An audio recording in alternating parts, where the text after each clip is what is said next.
Hi, I'm Andrew Spieler, And I'm Mary Hope Rennie. and you're watching or listening to Behind the Sign, Real Stories from Real Estate.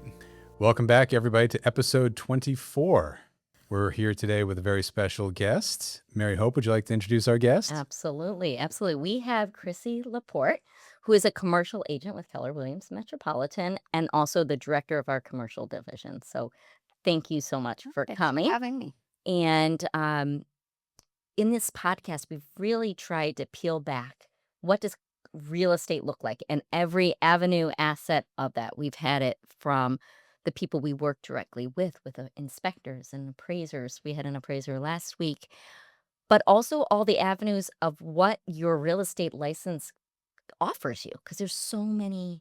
There's investment, there's residential, there's commercial, there's everything in between. So I'd love to find out, and the most important thing always is the story behind the agent of where you got here. Tell us a little bit about when you got in and also a little bit about why you got in. So I'll start from the very beginning. Good. So when I joined as a residential agent. Okay. I had no intention of doing anything with commercial. I really didn't know anything about commercial real estate. Most don't. But it just happened that my husband and I were both transitioning careers at the same time. So we were both going into careers that were not offering a salary. So when I saw an ad, I joined as a residential agent, and I saw an ad come through our KW intranet, and it was from Ron Fredette, who was the managing director at the time of KW Commercial. He was looking for an admin, somebody that would support him in growing his team and just work alongside him. Great. So I actually did that for 5 years. I decided to respond to the ad, and it was a perfect fit for me at the time. I still did my residential business, but it was completely separate. And then I worked my 40 hours a week or whatever it was with Ron.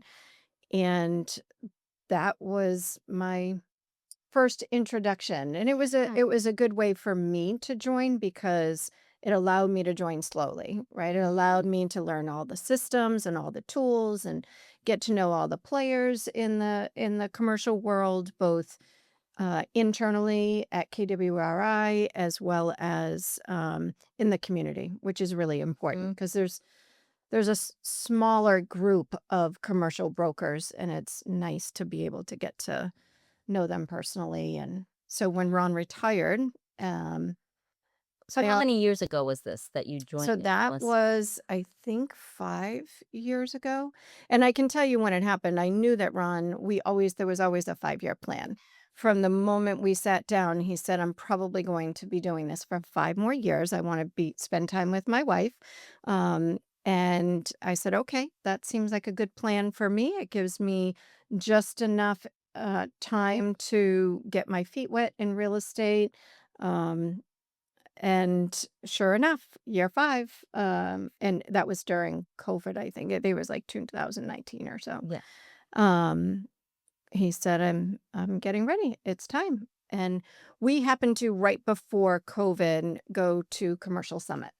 And we were in San Antonio together. And I remember us spending 2 days in training, and we were having a meal together, and it was like the light bulb just went off, and I said, it's time. Like, I want to do this. I don't know why, but something resonated with me. And we had been to commercial trainings together the entire time that we were together. But for some reason, that particular one just spoke to me differently. And maybe I felt a little bit more freedom because he was retiring too. So it was just like, okay, well, I either do this or all this business goes somewhere else. And this makes sense, right? And it worked for him and it worked for me. So it was really nice.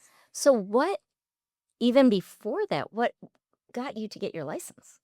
Because I know you love just chit-chatting with everybody. That's not really my thing. No, well, that's where, and we've had some great interviews with agents, both those who are way more reserved and system-oriented, and then those who just are bubbly and just want to talk to everybody, has no systems in the process and needs to be corralled in.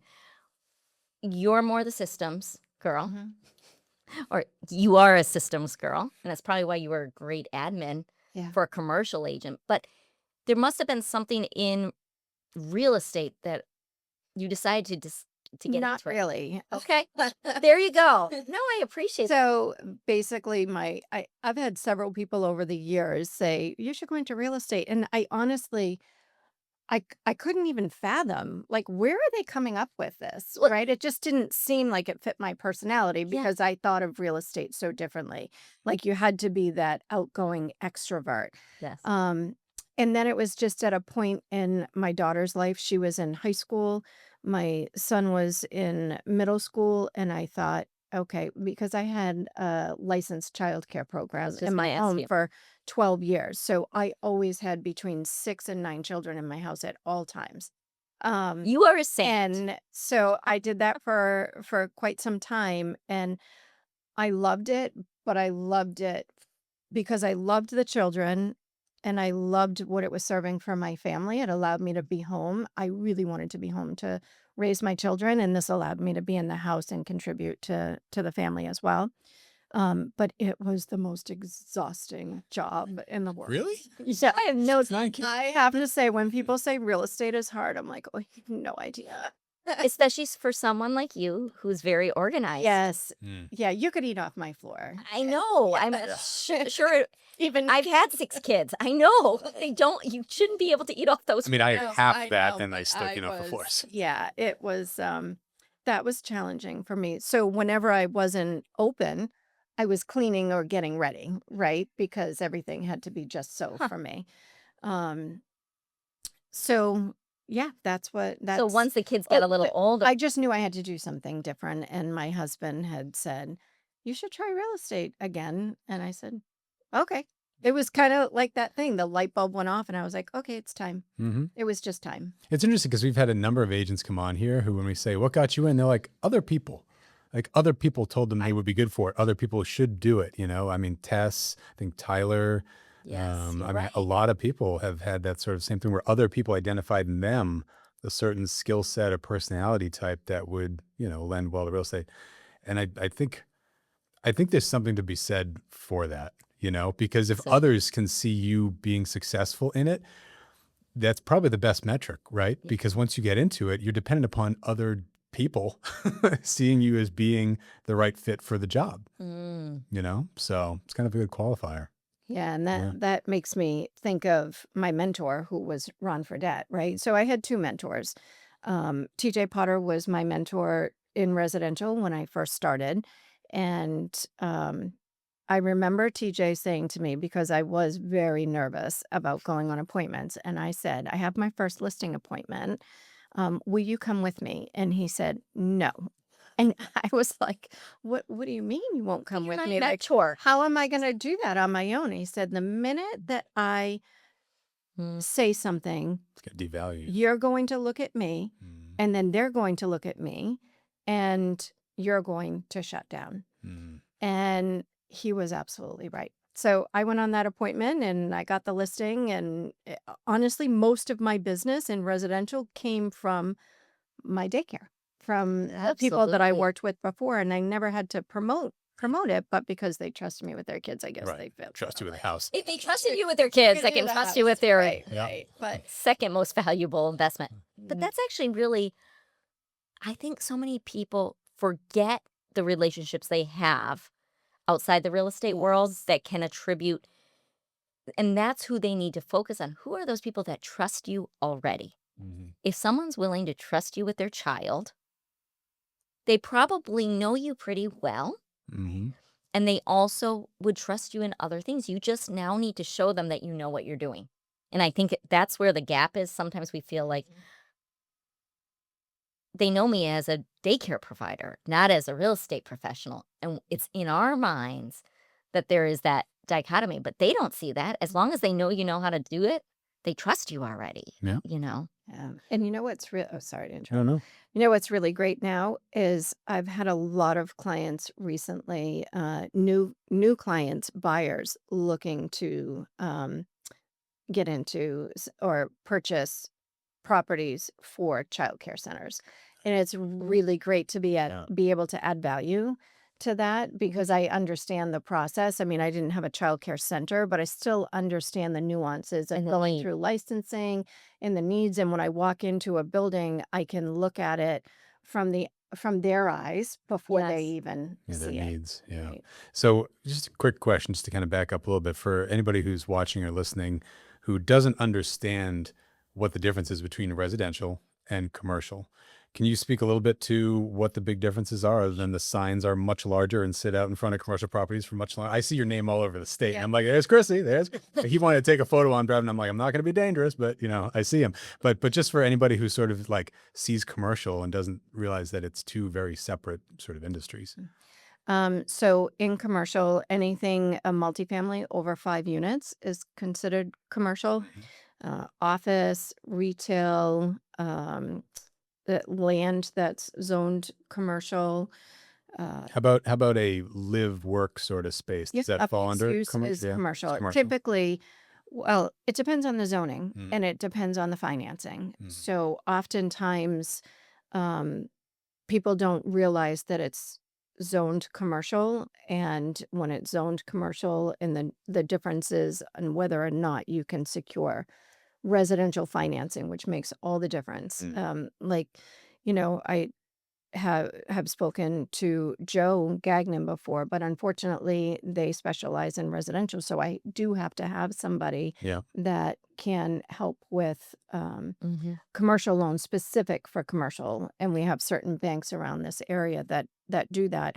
However, there are some mixed use that someone like Joe would be able to Hmm. service. So it's always the question to have first Right. with all the parties. And I think what's interesting, first of all, and maybe even to go even simpler, it's the same license, which is the It is. crazy thing. So you take the same 40-hour class Yeah. and test, Yeah. and you can sell both residential and commercial. So what is the thing you do have to take in order to get licensed into commercial? There's got to be some other sort of barrier to entry. No? Really? No, so there's no license. So at our office, at our market center, we have a policy. We've always had a policy. When I first started 11 years ago, it was you could either do commercial or Mhm. you could do residential. About 6 years ago, that policy switched to allow agents in the office to be able to do both. Hmm. However, you do need to have certain training, and our trainings are different in commercial. Yeah. So in commercial, we don't really have any trainings in our market center. We just don't have the bandwidth for that. Mhm. But we're very fortunate that we have leadership at the KW commercial level, and Gary Keller has really poured into KW commercial. That wasn't the case in the past, but Mhm. over the last 3 to 4 or 5 years, Mhm. that has completely changed. So everything is there for you, Mhm. but you have to be self-motivated. You have to be getting online to do these things. We are trying to now bring some Right. trainings to the office, but most of them are recorded trainings. We're just trying to pull our commercial members together so that they see Community that there for that each other. that there is a community Yeah. for each other. And Exactly. and what are the big 3 to 5 differences that you'd say Mm. for commercial transactions versus residential? So we usually start with a letter of intent, even with a lease or a purchase. So everything is non-binding to start. Mhm. Hmm. So you put everything out and you hand it to them and it's non-binding, and it can take quite a bit of time before it gets to a purchase agreement. Mm. Oftentimes in commercial, we're having the attorneys are drafting our documents or the purchase and sale agreement. It's usually there's so much in the additional provisions that if you start writing in the additional provisions, you're pretending to be an attorney and you're not. And Right. you really have to, oftentimes, if my client doesn't want to hire an attorney, I will still run it by, attorneys in the industry that work specifically in real estate, Mhm. because there is a difference. If you're hiring, a criminal attorney is Right. different than um, a real estate attorney, but I always run it by my preferred vendors first, just Yep. to make sure that we're protecting our clients' best interest, and also so we're not opening up the office, the market center, to liability. Yeah. Yeah. And I mean, is it true that, I mean, beyond sort of the added complexity of the documents, it also takes more time, right? Yes. Like, so it's, I'm assuming we're talking higher price points, longer timelines. That could be a whole episode. Right. And that's something that, like, again, you have to be a certain personality type to, move in a commercial, because residential, it can move very quickly and often does move very quickly, especially in the market we've been in, right? Yeah. Commercial, I'm assuming it's probably been slower since COVID, just because people aren't going into offices and it's been a bit of a different market compared to residential. Would that be accurate? Or It is. Yeah. So I took care of children for 12 years, so I'm very patient. Yes. As it must be. Yes, I was talking to a residential agent today who's thinking about going into commercial real estate, and a lot of people think that the price tag is a lot higher in commercial real estate. Well, let's remember we have leasing, and leasing doesn't always bring a higher number. And all of our commercial sales are not higher. We're not working, most of us are not working in Boston, right? This is a different market here. So there are plenty of residential agents, and this one in particular works with a lot of luxury, high-end residential sales. So the price isn't that much different than what it is for us. Yeah. But it doesn't turn around as fast. It can take a long time because they have to go through planning and approval. They just didn't decide, oh, I really like this house and the location is great and the square footage is perfect and the view is a lot more cooks in the exceptional. kitchen making a decision on a commercial investment, right? Exactly. Yeah. There's so many more players involved, and usually if there's, the investors, a lot of times it's a group of investors that are moving forward with a purchase. But we need to do our due diligence in speaking with the town, understanding that the zoning works for their particular use. Then they have to go through that. Oftentimes there's a change of use that they have to go through. They might have to get variances. There's just so many different nuances. You've got to go through the fire department and code. There's a lot of different players. Yeah. So what would you say, now that we've kind of fleshed out the commercial is very different, yet also for you, that was kind of your comfort. Like you were already in that world and you knew with my gifts and talents, I can do it. What do you think is the biggest hurdle in the commercial world for you that you have to work really hard at, or that kind of pushes your patience or pushes your skill set? There's two things, and this is just for me personally. Right. And I want to be careful here because I don't want to sound like I'm complaining, but these are two real things that happen. Oh, agents are really good. We've had plenty of people complain. So All right. Well, these are two real situations. One being a woman in commercial real estate can be very challenging. There aren't a lot of us. That's changing. Yes. And it's changing in a good way, and I'm seeing it change in the industry where they're recognizing that we're not going away and that we add value, right? It's just been that male-dominated network for many, many years. I think the other thing is when you are starting in commercial real estate, we're in a market that we don't really specialize. So in commercial real estate, they often talk about find your specialty, right? Whether it be multifamily or industrial or land sales. But because of the New Hampshire market, it's really pretty small. It's hard to just make a living and specialize in one thing. I mean, I think it's great to find one or two things that complement each other that you can become an expert in. But we're more generalists around here and accepting that. But that being said, now you have to know a lot more, right? There's no transactions are ever the same. Right. And when you're comping a property, there's no apples to apples. There's no, I can't just look at a property and say, okay, there's this many bedrooms, this many bathrooms, it's this square foot or this amount of acreage. It's what's the highest and Yeah. best use for this property? How am I going to market this? Who am I going to market this property to? I need to make sure that I have a large enough database that I'm putting this in front of that are key investors that I know they're going to be looking for land sales or they're going to be looking for industrial properties. Yeah. I have to know the other brokers to know Right. what did they tend to, there's certain brokerages that I know they do a lot of office. Okay, I want to make sure that I get in front of them Yes. with this office. I was going to listing. say, I mean, commercial real estate, it goes in the MLS, right? But it doesn't go out to Zillow and all the other, No. right? Because And honestly, most commercial brokers, or a lot of them, it's not going in the MLS. We have to be a member of NHCIBOR, which is the commercial board.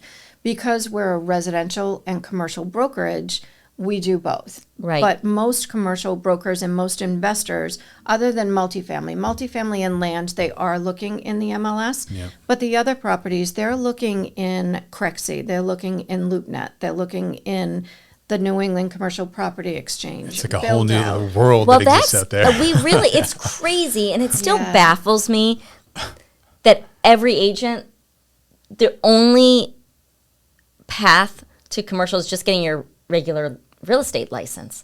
And that agents aren't required statewide or nationally to do anything but the regular real estate license. Yeah, and they may not touch on commercial buildings per se, Right. but I mean, a lot of the things do Absolutely. transfer over, and it's just, what do you want to specialize in? You get your license. Do you want to be a property manager? Do you want to be an appraiser? Do you want to be a commercial Right, broker? right. So, I mean, it's just, where is your comfort level and what are your interests? If you're more a systems person, we tend to work Monday through Friday. Now, I'm working on the weekends too. I'm just not running around. Yeah. I'm not Right. running around doing open houses. All my showings are assisted showings. We can't just allow other agents to go into businesses. And and there are a lot of different nuances. So we need to make sure that we are explaining Representing. and representing Yeah. your client. But we don't have 50 people lining up either. Right. So we don't do open houses typically. It's a different- It's Open very buildings. different. But I mean, we work hard and we work Absolutely. a lot. But our days are different. And for me, I like Yes. the Monday through- Predictability. right, the predictability of it is better for me than Right. having to do tours at night or on the Yeah. weekends. It sounds like it's more, which is funny because last week we were talking about this, right? Sort of, emotion versus logic based. Yeah. It sounds like commercial is a little more logic skewing than emotion skewing, which Well, is residential. That right? would make sense because a house, Yeah. it's somewhere that someone's going to be living. Living, It's yeah. their home. It's where their family investments is. and job opportunities in commercial. Yeah, and commercial is their business. So they are thinking, of course there's emotions that come into every transaction, but Right. it really is it's numbers. It's does this make sense? Is this truly an investment? Mm-hmm. Whereas we say with the residential, well, do you love it? Because you're going to have to live here. Right. Yeah, we don't say that. Most of the time it's really ugly and dirty and, Yeah. which also isn't really my thing. But I've learned to, You've learned. Just I've like- learned to accept that and say, Yeah. I can look past that now. I'm not looking for, the beauty in it all. I'm looking, does it work for my client's business? Is Yes. it going to function? Can they add on to it if they need to? Is there a type of of commercial property that is more complicated? Like, are restaurants more complicated than warehouses, for instance? Like anything like that that sort of comes well, up? it depends on, I mean, yes, I think that if it's a fully occupied property, right? So now we have to look at all the numbers, and do the numbers make sense? We All need their to look at it. leases. Yeah, we need to look at all of the leases and the lease terms, and are there any renewals on those? Are there options? Like, we need to be in front of that before we put it in front of a buyer and then not have the information. Right. So there's a lot of, Jim Harvey had asked today about due diligence, and we need to make sure that we're looking at environmental and making I was just going to ask sure about that- environmental. I feel like because that's if so you're much. listing a laundromat or you're listing a gas station and you've never done that before and you don't know anything about that, you need to be really careful that you have provided the right documentation, first of all, to your client so they understand that it's not your job as the agent to find that information out. But it is your job as the agent at least to Guide, right? To tell them where to go and do the research. And if you're proactive, you're going to want to do that for your client. You know, they can't be relying upon your information, right? Just like going to the town.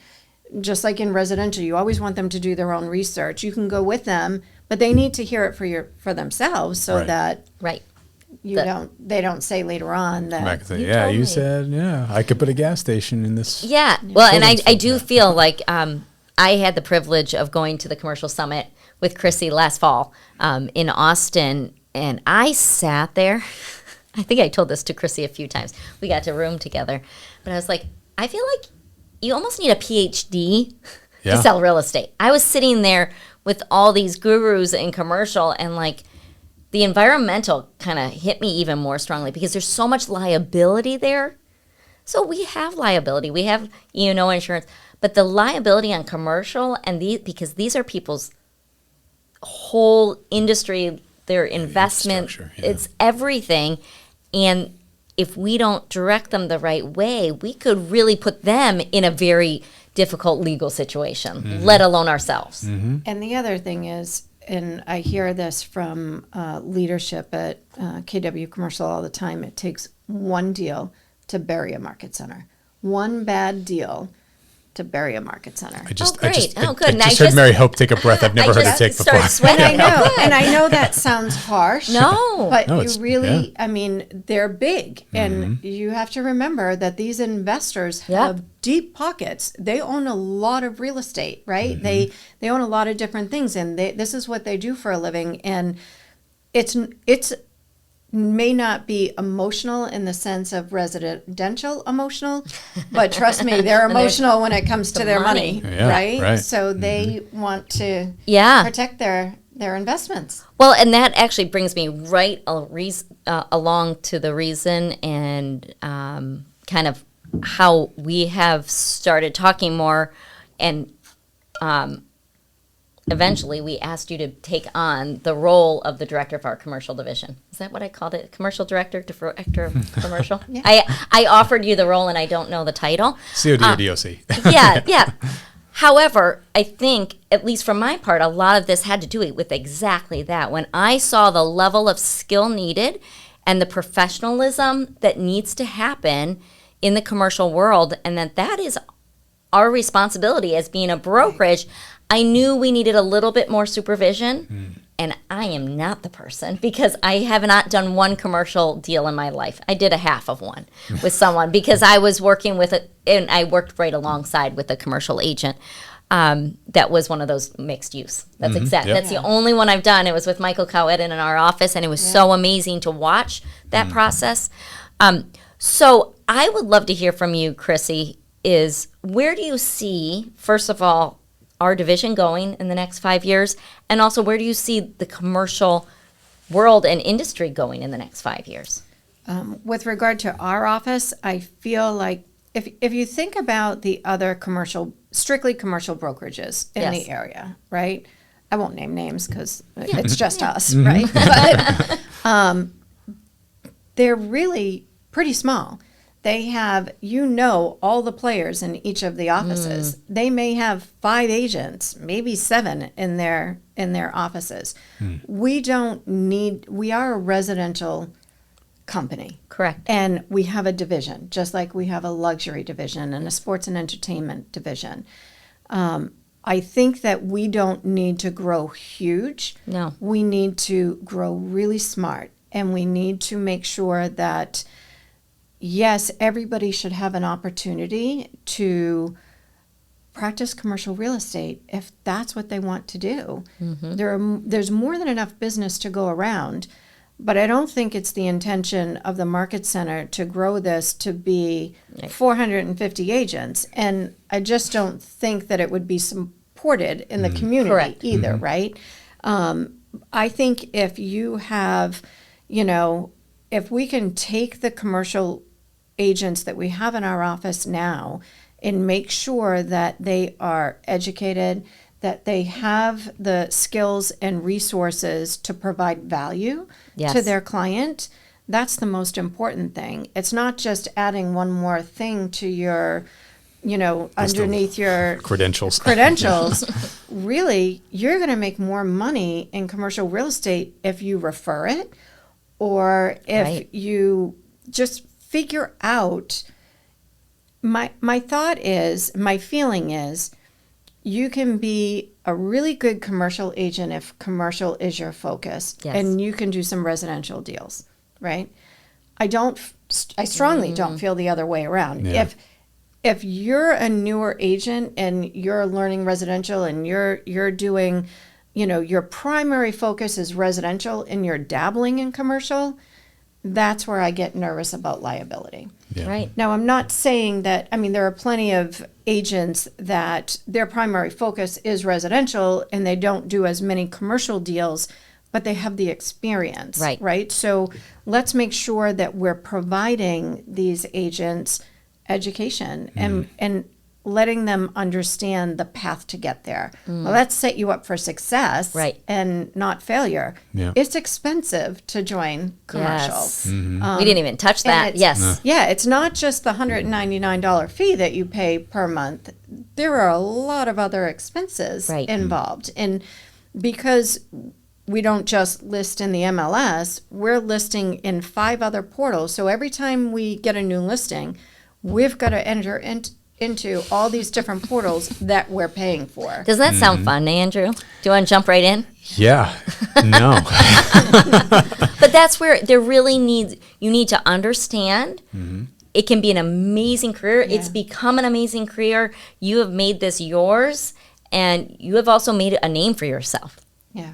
Andrew was like, I notice your signs all over. Yeah.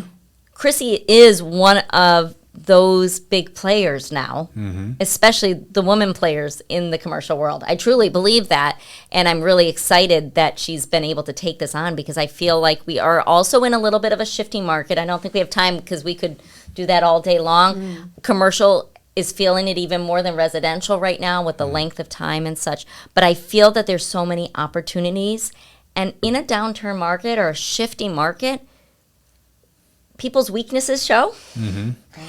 Brokerage's weaknesses show. I feel it. And it's an opportunity for all of us to either get out or get better. Yes. Right. And I feel that a shifting market allows us all, whoever really wants to be in the game, to step up our game. And there's so many opportunities. Yeah. And that's what I think, at least my vision for commercial real estate. We have so much opportunity to really do a good job at commercial. And it's not going to take much, but it's going to be Krissy support of our agents and direction. And I've already seen it. So I'm excited about how this is going to go. Did we answer all your questions, Andrew? Yeah, I feel far more enlightened, which is great. Because I mean, it is a bit of a... to stay away. Well, I mean, it's good. It definitely has been a bit of a black box. Like, oh yeah, it's commercial, right? Right. But knowing that there is sort of a different approach to the work that may or may not be a good fit for, especially a new agent coming in. Because like you said, I mean, it sounds like you started a little bit in residential, right? But came over to commercial, and then you found like, oh, this is actually what I'm most geared for. So, I think opportunity only comes from the education of the opportunities that are available. And so having somebody like you be able to come in and actually speak to these differences to agents who are thinking about getting into it, I think is, wonderful. Invaluable. Yeah. Just I so think needed. it's also key just to have people in our office that can help these other agents, just like, or even being able to do what Ron did for me. Yes. He saw something in me that I didn't see in myself, right? Yeah. And I think that we can do that for others, and maybe we see some residential agents that are struggling, and we can recognize that maybe it's just not the right fit for them. Yeah. That doesn't Right. mean commercial real estate might not be the right Absolutely. fit for them. So now we can, together with leadership, we Yes. can, with you and Bill and Alan and Mark, we can systems, seek out yeah. these people Yeah. and have systems in place that we can provide that as an option. Which is exactly what we said. There's so many avenues of real estate, and that's what's exciting about by getting your real estate license. There's so many. We've had flippers, investors, right? Like all of that is there. However, finding what you're good at and what you love doing and focusing on that as opposed to trying your hand in so many things and not being good at any of them is exciting when we can help agents really find that niche. So, yeah. Well, thank you for taking on this role. Thanks for, it wasn't too scary, was it? No. No, right? Right? See? You wouldn't mind doing this again, right? Yeah. This is why I do it every week. Yeah. It's so fun. We just hang out. Yeah. But No, it wasn't that bad. This is great. Good. Yeah, I Well, appreciate thank it. you You for make coming it so on. easy and good. You make it so Yeah. easy. Yeah. No, good. good. Well, thank you for coming. And everybody who's watching, if you want to learn more about the commercial division, send us a message, leave us a comment. Obviously, we have a wealth of knowledge here, so we're happy to put you in touch if you're interested in learning more. If you're watching this on Spotify, make sure you can check us out on YouTube. You can like, share, and follow and subscribe to the channel over there. And otherwise, we'll see you next week. Thanks for joining us for another episode of Behind the Sign, Real Stories from Real Estate. We hope you enjoyed today's conversation and gained a little insight into the world behind those for sale signs. Today's episode was brought to you by Keller Williams Realty Metropolitan, proudly serving New Hampshire, Vermont, Maine, and Massachusetts. A special thank you to our agents, leadership, and partners at KW Metro for their continued support. And thanks to you, our amazing listeners and viewers. Be sure to like, share, and subscribe so you never miss an episode. Leave us a review or comment. We love hearing your feedback, and it helps more people discover the show. And if you have a real estate story you'd like to share or a question you want answered on a future episode, reach out to us at metro.kw.com or find us on Instagram, handle @KWMetroNH. Until next time, we'll see you Behind the Sign.